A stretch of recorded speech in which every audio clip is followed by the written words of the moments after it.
Maaf, tadi setelah dunia itu ada alam apa? Kubur.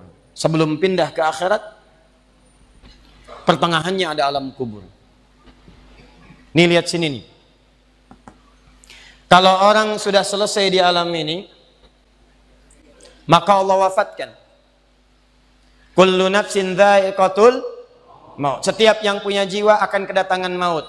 Siapa yang bawa maut? Namanya malakul maut. Kalau malakul maut sudah bawa maut, maka dia mulai mewafatkan sampai meninggalkan dunia ini. Apa dalilnya Ustaz? Quran surah 32 ayat yang ke-11, paling kanan sebelah bawah. Qul yatawaffakum malakul mautil ladzi wukkila bikum. Kata Allah, katakan Muhammad kepada semua umatmu, setiap yang punya nyawa itu akan diutus malakul maut untuk mencabut nyawanya. Datang maut, makanya orang yang belum meninggal, yang belum dicabut, namanya disebut oleh Al-Qur'an dengan nama mayyitun. Nih, ada ya-nya, ada ta-nya. Ya-nya ada tasdidnya begini. Mayyit, kalau ada tasdid berarti artinya CM, calon meninggal. Di antum jangan tersinggung kalau dikatakan mayit ya. Iya. Sama dengan ustad. Iya. Innaka mayyitun wa innakum mayyitun. Engkau mayit, mereka pun mayit. Engkau akan wafat, mereka pun wafat. Cuman Allah membedakan waktu-waktu wafatnya. Barangkali tidak sama semuanya. Bisa antum duluan, saya belakangan, mungkin. Atau mungkin juga ditukar, jangan salah, bisa ditukar. Saya belakangan, antum duluan, bisa. Gak ada bedanya Ustadz. Ya sudah, saya duluan, bisa setelah antum. Nah, dipakai tasdid. Kalau datang maut, maut datang, maut lewat malakul maut. Maut ini mengambil nafas, diambil tasdidnya nih, ambil ke atas. Begitu diambil, qul yatawaffakum malakul mautil ladzi wukkila bikum. Kullu nafsin dha'iqatul. Ya ayyatuhan nafsul mutmainnah, sesuatu yang tenang. Dalam bahasa Arab disebut dengan sukun. Sukun itu tenang, alamatnya sukun bulat. Bulat ini kalau bulat dalam ilmu loghah, bulat jadinya hilang tasdidnya. Maka kalau mayit itu artinya nyawanya sudah tidak ada.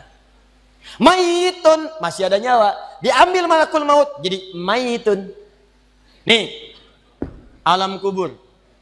Begitu pindah ke sini, datang malakul maut, dicabut nyawanya, maka diwafatkan, ditinggalkan dunia ini. Maka orang mengatakan telah meninggal dunia. Artinya apa? Ditinggalkan dunianya. Lihat sini, fokus. Karena alam kubur beda sifatnya dengan dunia, lain tempatnya, lain keadaannya, maka lain pula bekalnya. Jangankan alam kubur, beda tempat di dunia saja sudah beda keadaannya. Anda orang Indonesia ingin datang ke Malaysia, kalau bekalnya tidak ada Anda bawa, tidak akan mungkin Anda bisa masuk. Apa di antara bekalnya? Ada paspor yang mesti distempel begitu masuk imigrasi. Pergi lebih jauh lagi, misalnya saya pengen ke Australia, maka Anda harus ngajukan untuk mendapatkan visa. Lebih jauh ke Amerika, visanya bisa lebih sulit lagi. Maka bagaimana dengan alam kubur yang sifat keadaannya beda dengan dunia? Makanya bekalnya pun tidak akan sama. Jadi kalau Anda cuma mengumpulkan bekal dunia, maka semua bekal itu akan ditinggalkan saat di dunia. Maka orang mengatakan meninggal dunia, maksudnya meninggalkan dunia dengan semua bekalnya. Nih, maaf ya, jam dunia, baju dunia, handphone dunia, gelas dunia. Jadi semua yang kita dapatkan di dunia, rumah yang luaskah, mobil yang mewahkah, pakaian yang glamourkah, kalau sudah meninggalkan semua alam dunia itu, maka hilanglah semua yang kita kenakan. Habis semua kita tinggalkan. Walaupun Anda koleksi yang bagus-bagus, tetap tidak akan pernah dibawa. Jangankan Anda, yang mengantarkan saja tidak akan menyertakan. Silahkan cek. Anda punya koleksi mobil paling bagus, apakah saat wafat dikuburkan dengan mobilnya? Tidak. Anda punya handphone paling mewah, kenangan tingkat tinggi. Di handphone itu suka dipakai bikin status tentang hadis, tentang ayat, tentang tafsir. Tiba-tiba ketika akan wafat, Anda wasiat kepada istri Anda tercinta. Mama, ini handphone kesayangan Papa. Handphone bekal ibadah. Tolong kalau meninggal, kuburkan dengan handphonenya. Kalau Mama kangen, miss call aja. Mustahil.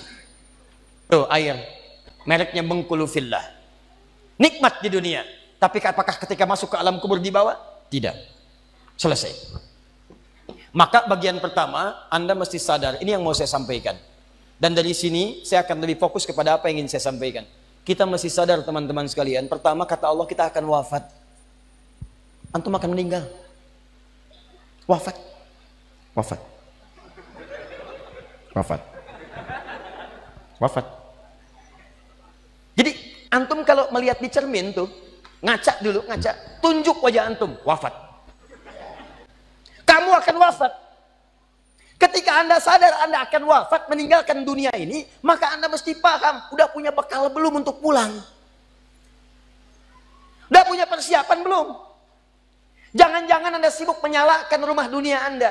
Begitu padam listriknya, sibuk telepon PLN, telepon ini, telepon itu. Masuk ke alam kubur nggak ada cahaya, mau PLN mana yang dihubungi?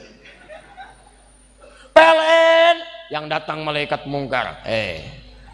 Man rabbuka? Siapa Tuhanmu? Siapa nabimu? Apa kitabmu? PLN. Gelap. Gelap dan gelap. Karena itu orang-orang yang tidak siap dengan kehidupan berikutnya, maka mohon maaf, dia akan merasa ketakutan ketika meninggalkan dunia ini. Bahkan ada yang saking takutnya, malaikat langsung bergerak untuk memaksa dia cepat meninggalkan tubuh dunianya. Muncul Quran surah ke-8 ayat ke-50. Kata malaikat, akhriju anfusakum. Kamu ini susah banget pulangnya, maka dipukulin oleh malaikat. Pukul, pukul, pukul, pukul. Teman-teman, karena alam kubur itu bekal yang bukan bekal dunia, maka Anda tidak akan pernah bisa membawa cahaya dunia ke alam kubur. Maka saya ajak Anda pada malam hari ini, coba ayo kita berubah. Tolong pikir baik-baik, tidak akan ada yang abadi. Dan besok pun belum tentu hidup. Demi Allah saya katakan, Allah bisa mewafatkan kita pada malam hari ini. Saya cuma mau tanya sebentar aja merenungkan. Tolong tanya pertanyaan saya ini, tanyakan pada diri Anda sebelum tidur. Kalau Allah wafatkan Anda pada malam ini, sudah siapkan Anda dengan bekal pulang Anda kepada Allah? Karena itu hukum mengatakan, orang yang tidak punya bekal, maka dia tidak siap untuk mudik. Tuh lihat Ramadan tuh. Ntar sebentar lagi, tersisa tinggal 2-3 bulan ke depan, datang bulan Ramadan. Begitu di ujung Ramadan, orang semua siap-siap mudik. Demi Allah saya katakan, saya pernah mengadakan survei kecil-kecilan. Saya tanyakan pada sementara orang yang tidak mudik. Saya tanya, kenapa nggak mudik? Ustadz, nggak ada bekal. Dunia saja tidak punya bekal, malu mudik. Tidak punya bekal, susah mudik.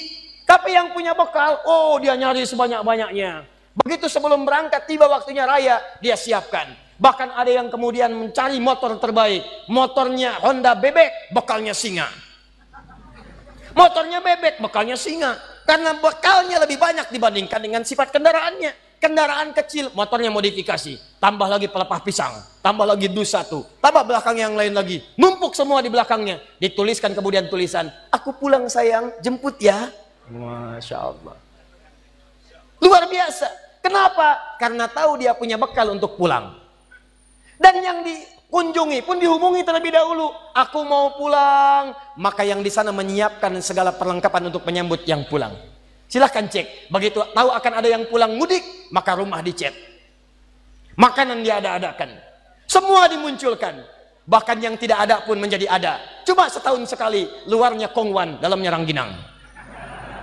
Idul Fitri. Anda pun begitu. Jadi kalau dunia saja punya sifat mudik, maka akhirat pun demikian. Orang-orang yang punya petanya cuma dunia saja, maka selesai hidupnya di sini. Kata Allah, nih saya berikan gambaran. Yang visinya cuma sampai sini, maka saya berikan semua kenikmatan dunianya seperti yang dia inginkan. Tapi begitu selesai ini, ditenggelamkan di alam kubur sampai kedalaman yang paling dalam. Turun ancaman. Allah tidak menginginkan semua manusia larut di sini. Tapi kata Allah, saya tidak maksa. Nih saya berikan gambaran kepada Anda. Kata Allah, turun surah Al-Humazah.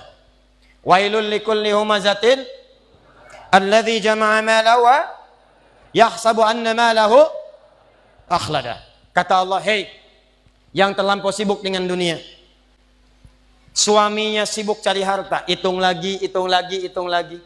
Istrinya sibuk kumpul-kumpul dengan sesamanya, cuma membicarakan harta suami. Sosialita yang senang dengan kumpul-kumpul saja, tidak ada manfaatnya, cuman ngobrol, cuman gibah, cuma macam-macam. Makanya ketika menyebutkan kalimat saling cela, saling ngobrol, menggunakan tak marbutah. Tak marbutah menunjuk pada perempuan.